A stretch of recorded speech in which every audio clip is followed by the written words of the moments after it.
soki kaka Amérique wana États-Unis ya mabe yango wana penza ya wana kuteza na kutu ko fomboka o Amérique fomboka ngana wa sabino vérité pona na ba famille bavanda akuna balobaka Amérique balinga kutu Amérique te po Amérique basi balongola ngo même atakutu na nini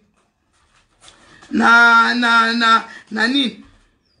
Amérique si balongola ngo même na carte Amérique eza sous na carte te o etikala na carte ezakaka États-Unis na X na A wana ne mutetikala na carte Amérique balongola ngo balongola ngo mbali elekaki batu mwindu makambuka ya mabe ba congolais batonda bandibu nani balongola Amérique na la carte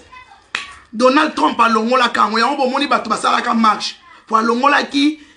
nini Amérique yango wana batikala kana ir na sena A na États-Unis na nini oyo mboko mususu nini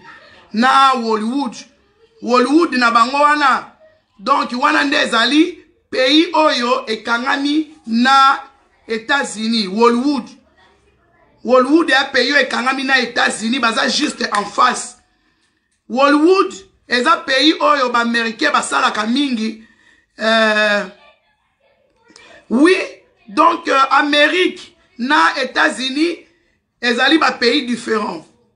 yango balongola Amérique nyonso ekoma ina na S na A sikoyo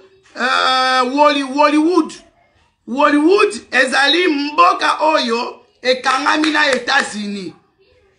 donc Hollywood yango pe bakoma ko benga ngo donc ba américain bakenda ko sala ba film kuna ba américain bakenda na Hollywood ko sala ba film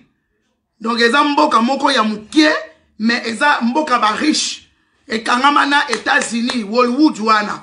kuna nde avant que ne fozwa batu so bazana États-Unis bazwa visa pour bakele na Hollywood poko ta na Hollywood orozwa visa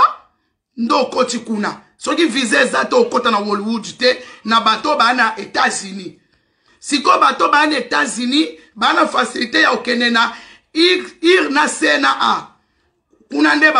bakenda na ba camion okokende na avion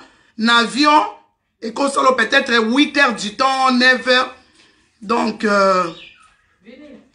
ba maman en tout cas na sepeli na ba cadeau ba pesinga na